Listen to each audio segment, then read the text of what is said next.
Okay, so this is homework 9, practice problem 3. This one's a little more complicated, so just bear with me.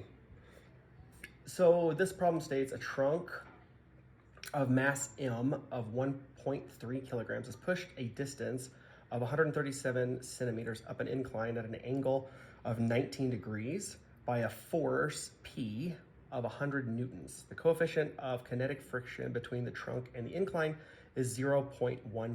It says calculate the work done on the trunk by the applied force. Okay, so if we have a scenario, so remember again, it's asking for work. So work equals force times displacement.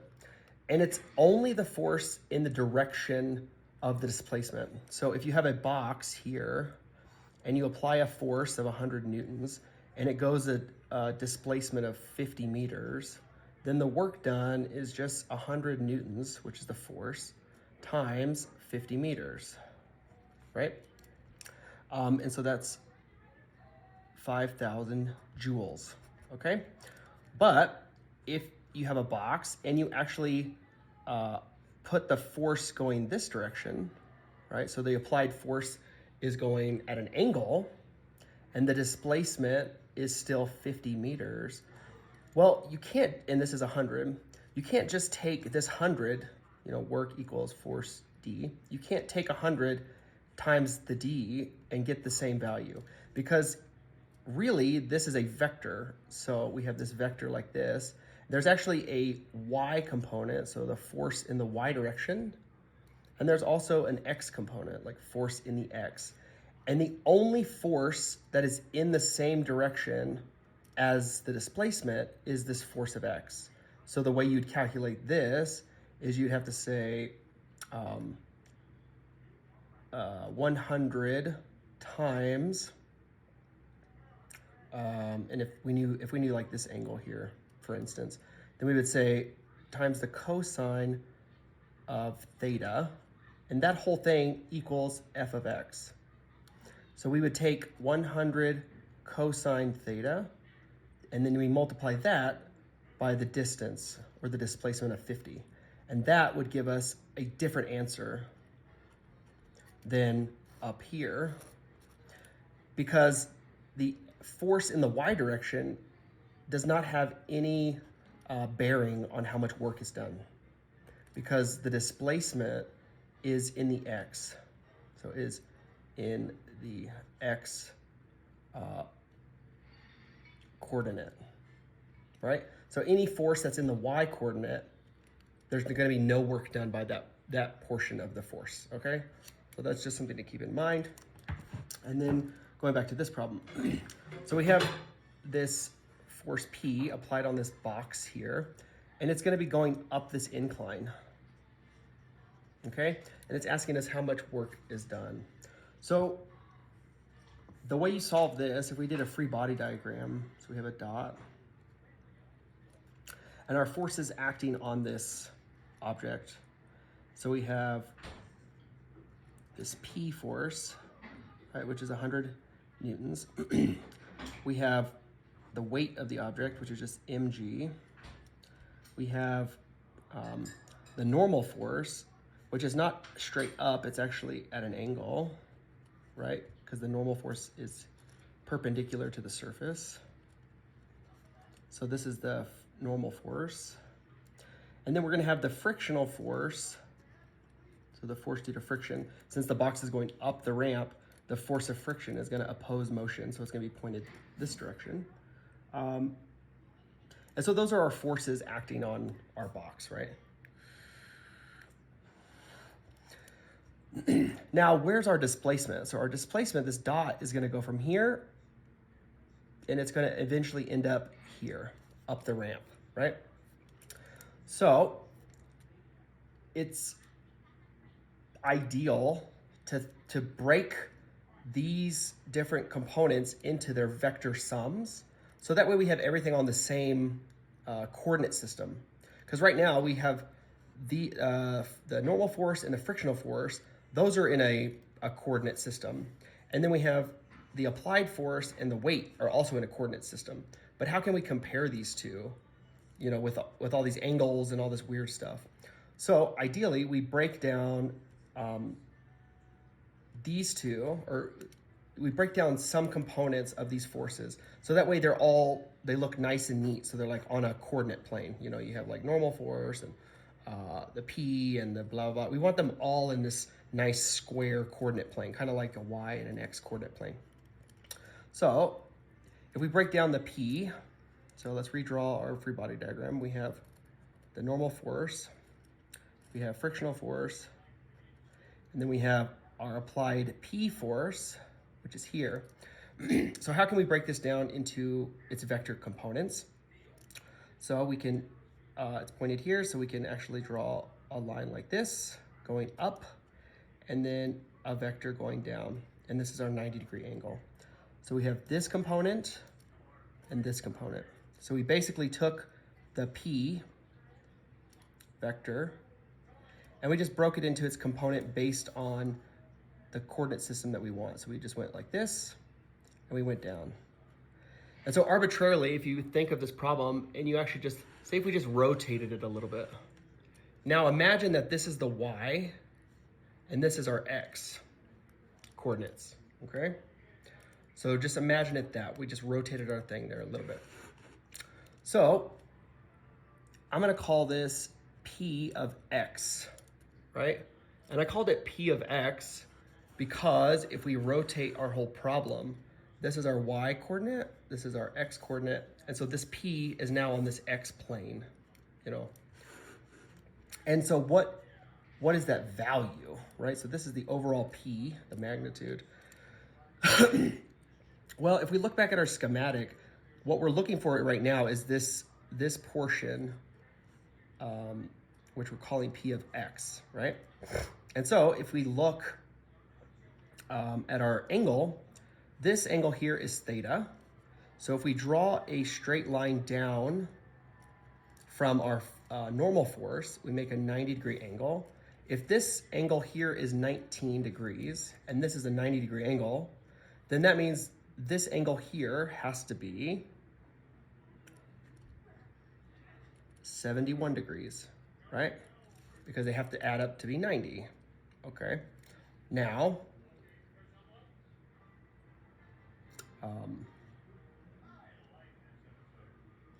the same is true as if we continued this out. So we took this line and we just basically made a straight line, right? So this is flat. And then our weight force is gonna be coming down like this. So this is our coordinate plane. And so if we cut it in this area, if this now is a 90-degree angle and this is 71, that means this angle here has to be 19 as well, this little angle right here, okay? Now, if this angle here is 19 and this whole thing is 90, so from here to here, this whole thing is 90, that means this angle here has to be 71 as well. And the same is true. So if this whole thing from here to here is 90 degrees, that means this little sliver here has to be 19. And this portion here has to be 71, okay? So this angle here is 19 degrees, which is the same as the theta that it gave us. Hopefully that makes sense. So if we're looking for this P of X, this value, and we know that this angle here is 19 degrees, then we could just say that this value is P, right, times the cosine of 19 degrees, right?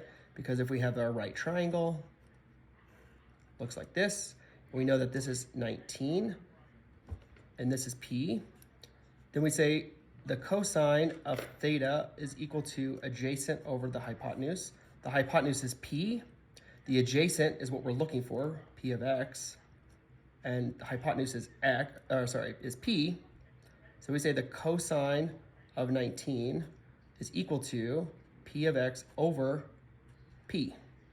Multiply both sides by P, and we get P of X is equal to P cosine 19. okay? So this portion here is P cosine 19. So the same must be true. This other portion here has to be P sine of 19 degrees, okay? And that's how I broke that component down, all right?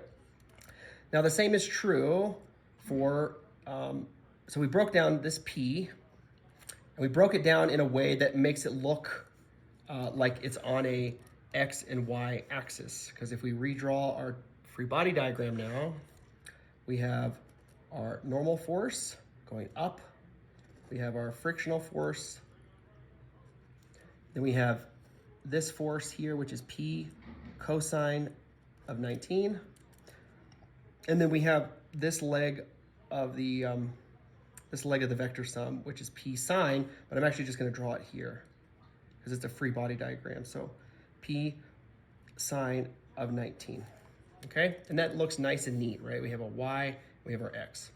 But we have one other additional force, which is the weight here. So that force is actually right here, mg. And so now we need to transform this to go with our nice coordinate plane. So we can break mg down by saying that we have a free body diagram, and we have mg. We can break it down by saying that there's this component, right, in the y, and then there's this component. And this is our right angle. So if we look at our coordinate system that we drew, we know that going down is the y, right? So I'm just going to call this weight in the y direction. And then this component is the x direction. So I'll say weight in the x direction, right? And the weight is just mg. Now again, with trig, we can solve that going back to here. If this is our weight force coming down this way, we did our trig already, and we know that this angle here is 19 degrees, right? So this angle here is 19 degrees. This magnitude is mg. So we know that this portion here is just mg cosine theta, just like we've done in every other problem where we had a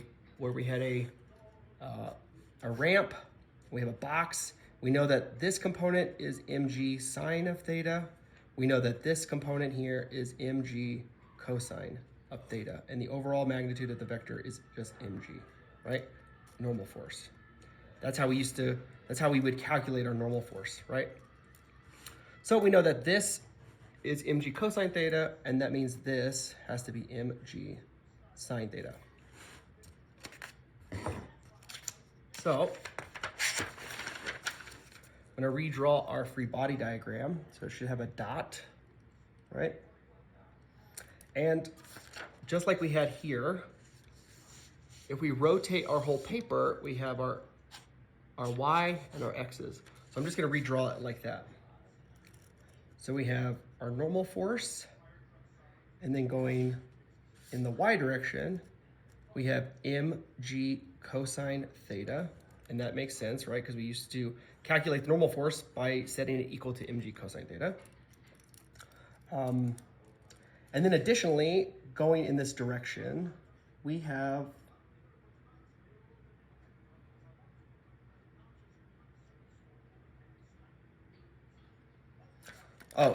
so also going in this direction, we have this portion, right? So if we look at it from the side, we have our normal force here. We have mg cosine theta in the y direction. And then we also have this p sine theta in the y direction, right? It's right here. Okay, so we'll add that to this dot diagram, a free body diagram. So this is p sine of theta. Okay, so that's every force in the y. And then our forces in the x, going back here. So we have this portion of our applied force, which is p cosine theta. So this is p cosine theta. We have our frictional force opposing the motion, so force due to friction. And then we also have this portion of our mg, right? So going back to our typical box diagram, we have mg cosine theta here. This is mg sine theta and the frictional force. Okay, so in addition to the frictional force here, we have mg sine theta. Okay, so that's what our free body diagram should look like. And this is our x-axis, this is our y-axis. All right, so now that we've set up the problem asked us, what is the work being done, right? So what's the work? And our displacement, going back to this drawing, our displacement is going up the ramp. So based on this coordinate system, if we rotate again, our displacement is going in the x coordinate, right? Because that is what is represented this direction. This is our x. So our displacement is going, I don't really want to draw the displacement, so I'm going to draw it like this, because it's not a force, but this is what our displacement is going to be. And it's in the x direction. Okay? And that's important because work is the force times displacement, but it's only the force that's in the same direction as the displacement. Okay? So, what are our forces acting here? Well, it can get a little confusing. But what are our forces acting in the x direction? So we would say the sum of the forces in the x, right? And that's how you write that. So I'm saying all of the forces in the x direction are equal to, we have p cosine theta, and to our convention, anything pointed to the right is positive, anything pointed up is positive. Anything pointed to the left is negative, anything pointed down is negative. So p cosine theta, what else is in the x direction? Well, we have frictional force, but that's negative, right? So negative force due to friction, and then minus mg sine of theta, because mg sine of theta is also pointed to the negative direction. So these are all the sum of all the forces in the x direction. Now, what are the sum of the forces in the y direction? So that's all of these forces in the y. So we have our normal force, which is positive because it's pointing up, minus mg cosine theta, and also minus p sine theta, because these are both pointed down, right? Okay, so we're good there. The work that we're trying to calculate is in the x direction. So which sum of the forces do we want to use to solve for work? Well, it's not this, it's not the y, because the displacement is in the x. It's going this way. So any force applied in the y direction really has no bearing on how much work is being done. So we want to focus on the forces in the x direction.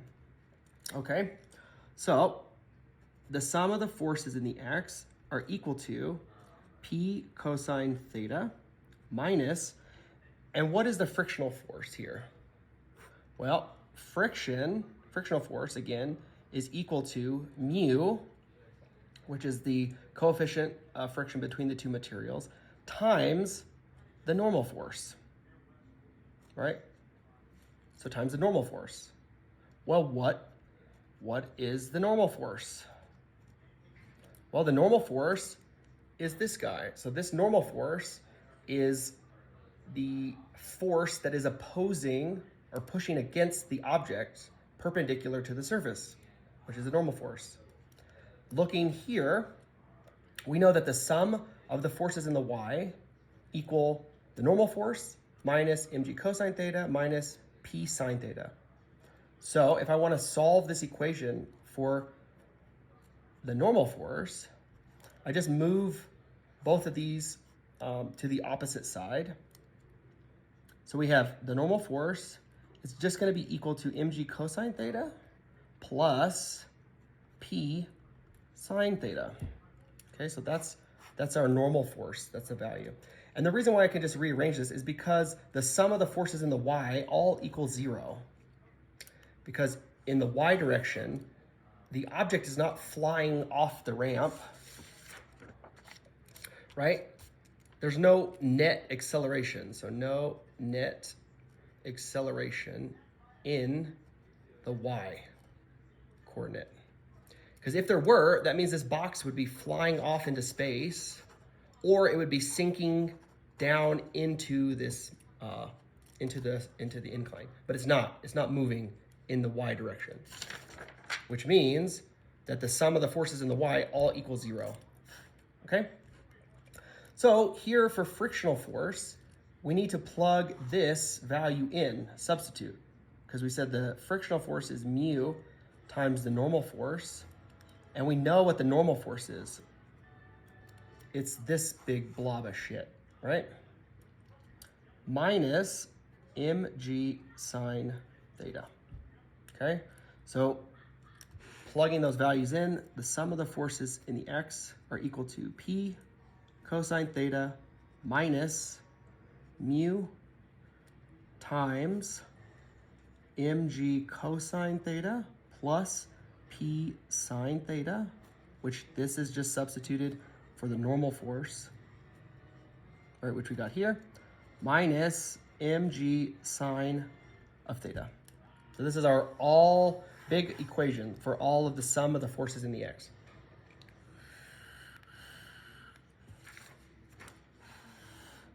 So we can actually get a value. We can plug in the numbers here. So our P again was 100. Cosine, our angle was 19, minus 0.15 times the mass of the object, which was 1.3 kilograms, right? Sorry, I'm gonna put brackets here so I don't mess this up. So 1.3 kilograms times the gravitational acceleration times the cosine of 19 plus the force P is 100, the sine of 19. That's all in brackets. This is again the normal force minus m, which was 1.3, gravitational acceleration, the sine of 19. Okay, that should equal the overall net force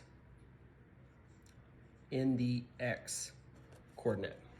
Okay, so let's just plug in those numbers real quick.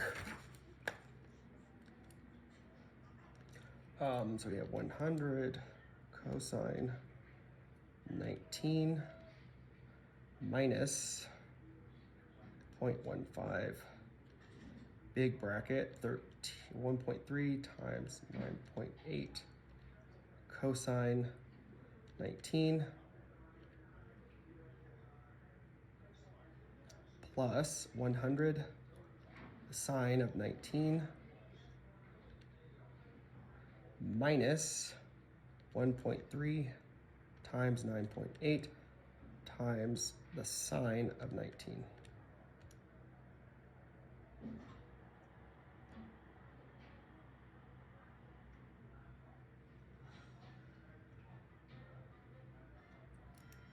Let me make sure I didn't do this wrong.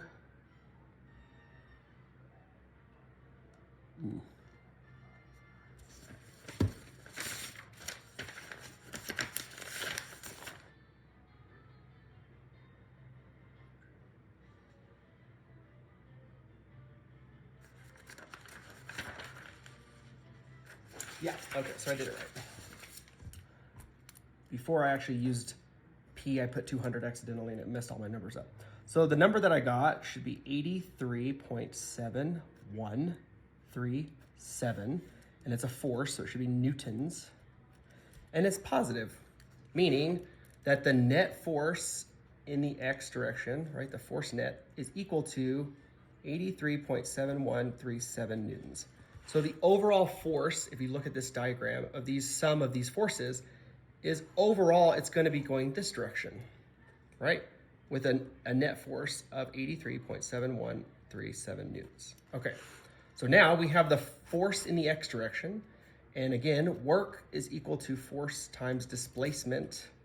So we can take this force, 83.7137 newtons, multiply it by the displacement, which they try to mess you up here. They say the displacement is 137 centimeters. Well, we need it in meters, so we're gonna move this over twice, so it's 1.37 meters.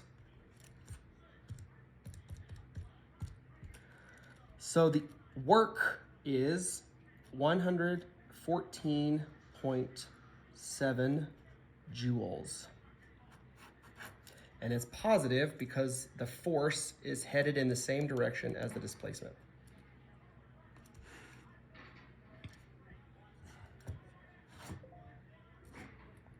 Now the next part of this problem says calculate the work done on the trunk by the frictional force. Okay, so work again is equal to force times displacement. Now, this force that we're going to be looking for is the frictional force, because the question says, what is the work done by friction? Okay, so is this work going to be negative or is it going to be positive? It should be negative, right? Because the force due to friction is headed in the negative direction here, and the displacement is going the opposite way. And so the frictional force, the work is negative because the frictional force is trying to steal work. It's trying to slow the object down as it's moving up that ramp, right? So frictional force again is just mu kinetic times our normal force. And we already got what our normal force is up here. So we can say mu k normal force, which is mg cosine theta plus p sine theta, is equal to the force due to friction. We can just plug those numbers in. So 0.15, and then this was 1.3 times 9.8 times the cosine of 19 plus 100 sine of 19.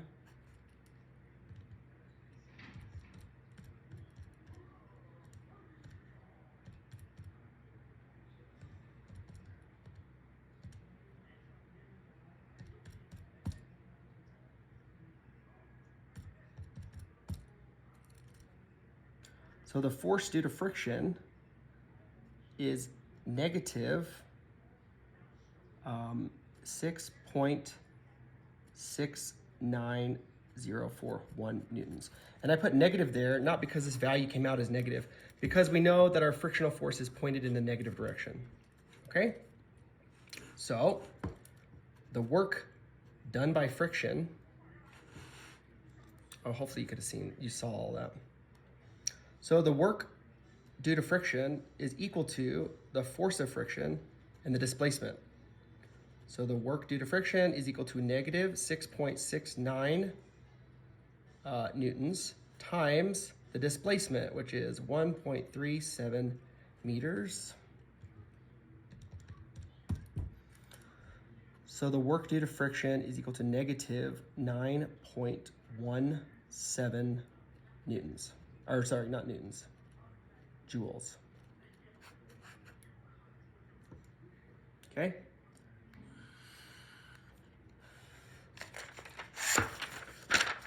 The final part of the problem says, calculate the work done by gravity. Okay? So again, looking at this diagram, which component in this diagram is gravity in the same direction as our displacement? Well, it's this, it's mg sine theta, right? And it's also in the negative direction. So again, the work is equal to the force times the displacement. The force here, looking at this diagram, is mg sine theta. So mg sine theta and it's negative because it's headed in the negative direction, times the displacement d is equal to the work done by gravity. So that equals negative 1.3, 9.8 times the sine of 19 times 1.37 meters.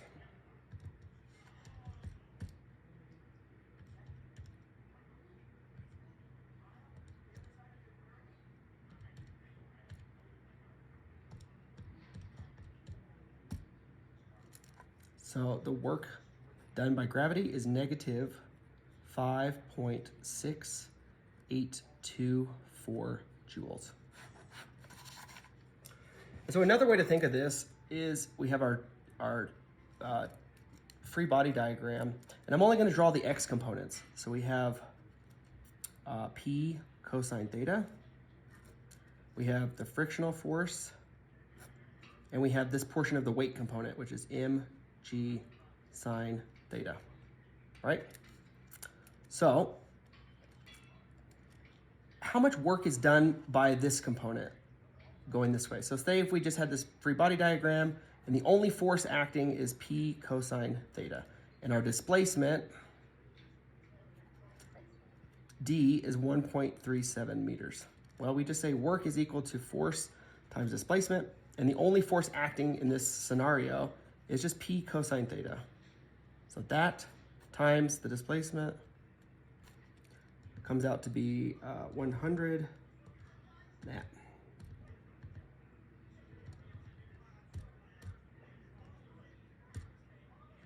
Whoa.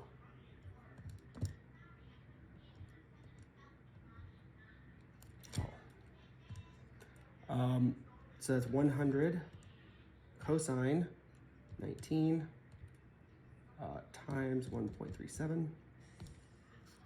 So the work done by this P force is actually 129.536 joules, right?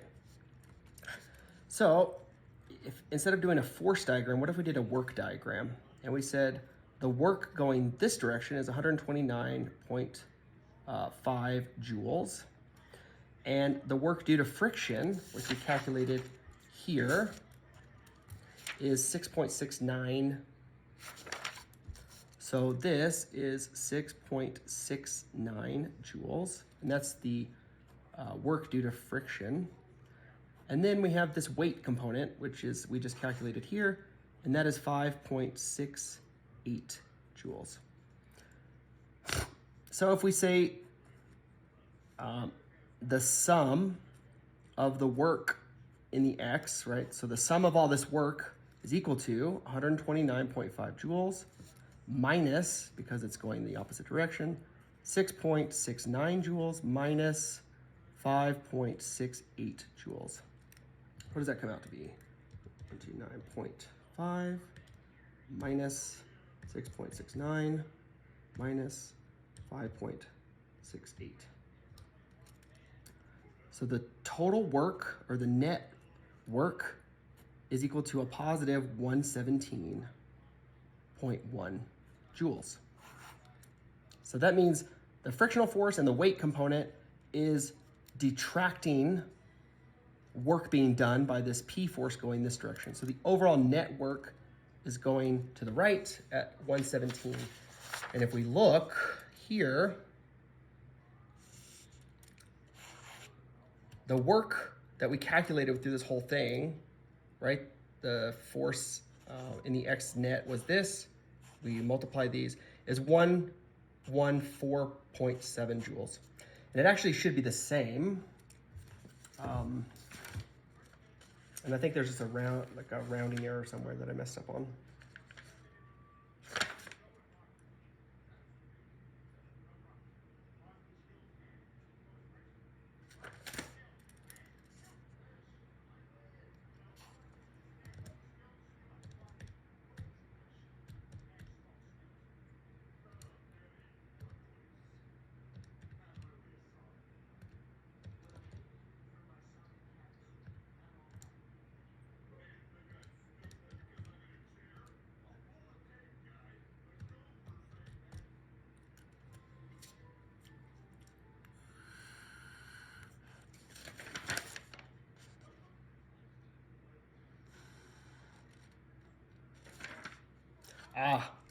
Duh. Oh, see, I put the wrong value. This is the work due to friction, not this one.